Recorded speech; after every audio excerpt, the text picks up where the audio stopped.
What's up, everybody? Welcome back to the Post-Gazette Pirates YouTube channel. He's Andrew Destin. I am Noah Hiles. Once again, we're coming to you from Bradenton, Florida. Pirates Spring Training 2025 recap. Andrew, second day of full team workouts. A lot to get into. We started the day talking with Bryan Reynolds, an outfielder, and it's going to stay that way. We talked with him about the idea of first base, and there wasn't much to talk about on his end. Yeah, it sounds like right field is pretty much going to be it. That's what he's preparing for, is to be a right fielder. And frankly, personally speaking, I think that's the right course of action here. Yeah. I mean, this is a guy who you want to keep things as constant as possible with him. He's the beacon of consistency for this franchise.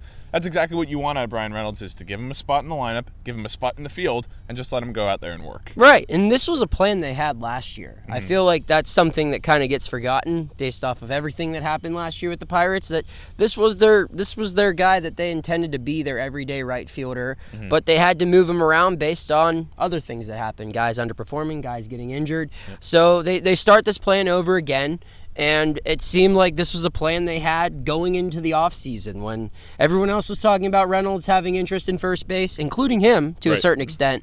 And even in the winter meetings, we talked to Derek Shelton about that, and he said he would see a little bit of time at first. Reynolds wasn't having any of it.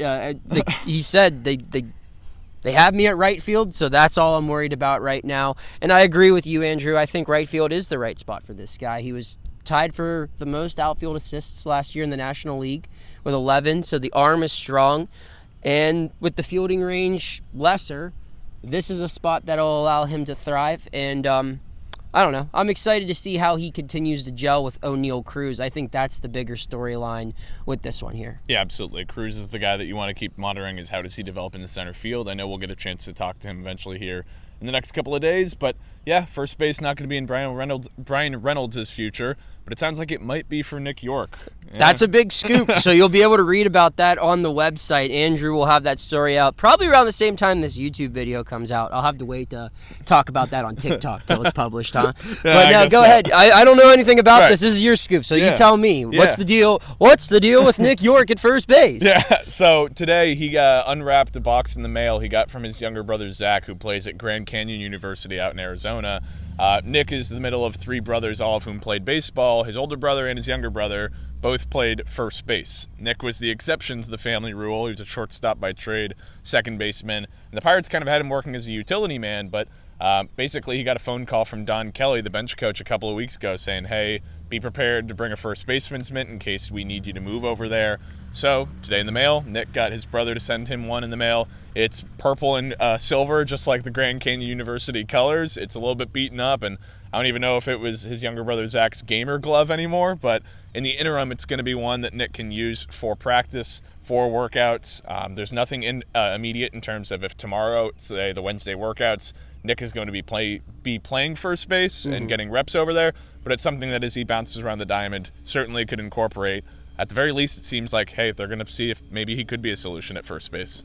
What do you think about this? Because I think this move tells me they're just looking to get the best offense possible out of that position, especially while Spencer Horwitz is down. And I don't hate that strategy at all. Not at all. If they believe that Horwitz can be back by mid-April, early May at the latest, then they shouldn't be looking to teach someone this full time. Just, hey, can you play this good enough defensively and hit? And when you look at all the options, Derek Hall, DJ Stewart, Billy Cook, Matt Gorski, I think Nick Yorke has the highest ceiling as a hitter out of all of those. Yeah, and not to mention he's got the familiarity as a guy who has played second base the vast majority of his career. You want to talk about the biggest adjustments when you talk about guys who are moving second base to third base or shortstop to second base, things like that. They always talk about how does the ball come off of the bat, the spin, right? A lefty's, a pitch that a lefty hits really hard versus a righty hits really hard. It's flipped for which side of the diamond you're on. So at least in that sense, relatively easy transition. Nick's a guy who's kept himself in good enough shape. He was planning to be a utility man anyway. The spin should be relatively similar on that right side of the infield. It's just a matter of getting reps there, which I guess the only concern that I have is that I asked Nick candidly, I said, well, hey, your brothers all played first base their whole lives. Did you ever play it? And he said, I've never played first base in my life. So that's the only thing that if you're a fan, maybe you're a little bit concerned about. But I think this is something that, given that we're still early in spring, it's mid-February, if this does come to fruition as a solution once the regular season gets underway, we've got 5 weeks here to work with. Now, upon hearing that, it's fair to ask, well, if he's never played it, why is he different than Bryan Reynolds? Right. Why is he different than even a guy like Jared Triolo, who has played there before? And I think the mentality is you don't want to move an everyday guy who has his everyday spot to somewhere new that's just temporary. Allow him to prepare for the full 162 ahead, where he's going to be playing for most of those games. Right. Whereas Yorke, he doesn't have a position. I mean, he has all of them, essentially. Sure. He can play middle infield, corner outfield. So this is just kind of adding a little bit more to it. Obviously, it's learning a new position, but it's kind of already what he's working to do in spring training, which is balance being a decent hitter with a versatile glove. Yeah, and he's always been a utility man, like you said. Right. And the deal here is that, if the Pirates are going to get Spencer Horwitz back at sometime in April, mid-April, late April, even if Horwitz comes back and becomes the everyday guy there, Horwitz is a lefty who is markedly better against righties than he is lefties.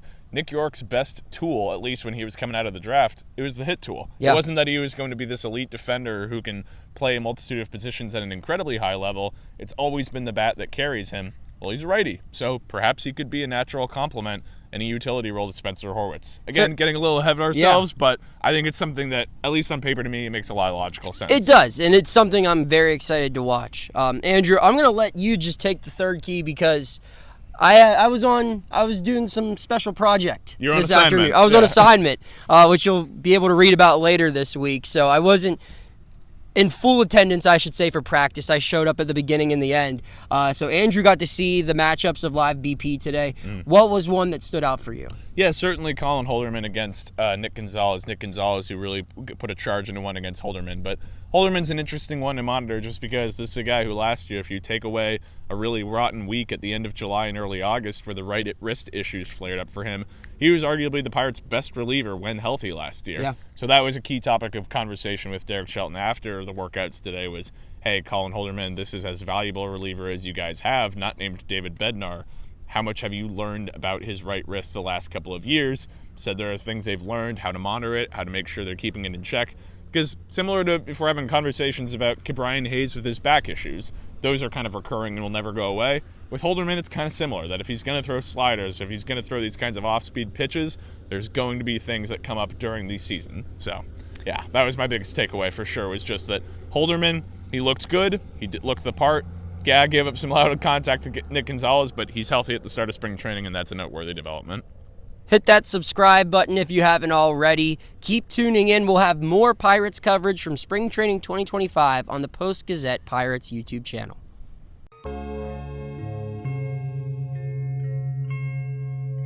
Thank you for checking out this content from Post-Gazette Sports. If you watch this video on YouTube, please like the video and subscribe to our channel. For all of the sports coverage the Post-Gazette has to offer, visit post-gazette.com.